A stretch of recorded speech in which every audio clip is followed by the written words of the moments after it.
When I started working on a custom engine, I did not expect some parts to be so naff. Rather than having a jolly ass time working on fun shit, I've been stuck the past month working on straight buns to do with the internals. Thankfully though, that's finally behind me, and I can start up on something fun again. And what's more fun to a Brit than adding a sword? Now, actual smart developers would start by getting the logic done first. But fuck that, my eyes need stimming, so visuals is where I'm gonna start. Now I could skype something off a sketchfab like usual, but why not test my artistic skills a bit? Freeballing my way through the design, and this is the result I got. Does it lack textures? Yes, but fuck UV unwrapping. This is the best I'm doing for now. All I gotta do now is chuck this into the assets of the engine, attach it to the player's camera, and we got a sword on the screen. But this is going to need some animations to make it look any good. This of course has to run into a bit of a pitfall. I do have skeletal shit in place that lets me play animations and all that, but managing and sequencing them is awkward as fuck. Everything to do with handling animations has to be controlled inside of our scripts. Loading them, ordering which ones get played, which from an end user perspective is dog shit. To make this whole thing better, I can follow what other engines do and implement an animator controller. The idea here is we can have a set of states that will act as our animations. We can then have transitions connecting those states together and it will control what animations play under what conditions. The transitions themselves will contain a list of requirements that if met will activate the transition and let us go to a new state. Those requirements are related to a list of main parameters within the animator controller. So we can have a behavior like transition from state 0 to 1 if main parameter P0 is greater than 1. And one of the things I wanted most is that we can also have a transition occur if the current state's animation has finished playing. So interfacing with the animator now becomes as simple as changing up whatever these main parameters are. This is the logic that things like Unity's animator controller follow. So with this idea, the animator handles the sequencing for animations for us. Loading them as well can also be done by the animator when it's created, so that's another thing we ain't gotta worry about anymore. For a practical demo, say we've got this idle and walk state. I'll first define a main parameter called velocity that will be set to the player's current speed. To go from idle to walk, we can have a transition that will activate if the velocity is not equal to 0. Run the opposite for walk to idle, and we have our complete cycle. But we can see there's an issue with jitter when swapping between animations. This is because we're immediately jumping to the next state, without any blending to smooth it out. Easy fix is to crossfade between the two states over a transition duration. When switching to a new state, we'll continue to play the previous one alongside the new one. As we transition, we'll take the poses of both states and blend them together based on how far into the transition we are, seamlessly blending from the old state to the new one, rather than jumping to it. Once that's done, we can stop playing that previous state and just focus on the new one. After getting that all in place, I added the rest of the animations and here's what I'm left with.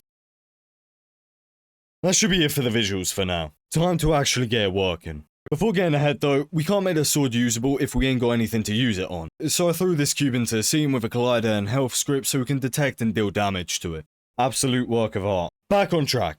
First thing for any weapon is going to be detecting the things we want to hit. There's a few methods of doing this, with one being raycasting, which will shoot out a ray and detect anything it intersects with. This works well for guns, but for melee weapons, being limited to a single direction ain't brilliant since we want to strike over an area. We could bump up the ray count, but there's still gaps where we could potentially miss enemies, and firing shit tons of rays ain't good for performance whatsoever. What we can use instead is a method called box casting, which replaces the ray for a box and that will cast over a given volume and detect everything inside, avoiding any gaps. This works internally by creating a temporary collider with all the settings we wanted to have. Position, scale, and a direction we can use to get rotation from. It will then run a collision check on this temporary collider and return all objects that intersect with it. Every time the player attacks, we'll run this function and get that hit list. We'll then cycle through each hit, check if it contains a health script, and apply damage if so. However, we're still missing knockback, but to get that working, we'll require physics that the engine currently can't provide us. The player can move about thanks to a player script resolving the physics manually, but unless I want to repeat this code everywhere I need physics, I'm out of luck. Most proper engines opt to generalize this into a single component called a rigid body. A primitive version of them will contain a velocity that will be used to update the position of the object it's attached to. This velocity will also decay so that it can go back to 0.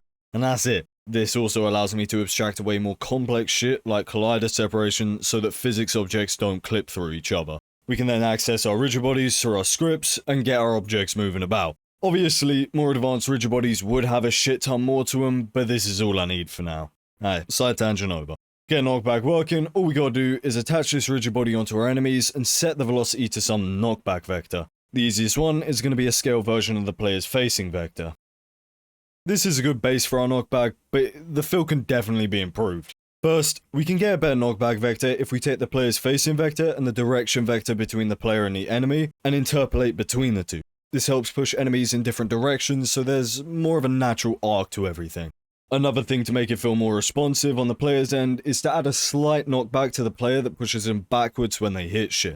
Last, a small rotation along the y-axis will add a nice bit of extra motion, the direction it should rotate being decided by whatever direction the sword came from.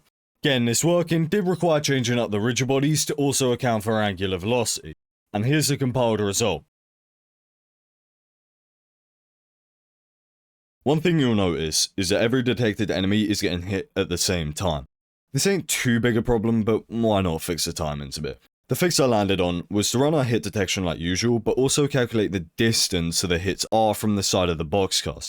Since we know the size of the boxcast, we can get this distance as a percentage. I'll take this and multiply it onto the duration of our attack, giving us the time from when the player clicked that enemy should get hit. Each update, I cycle through each enemy we detected, check if its hit time has been exceeded, and apply the attack if so.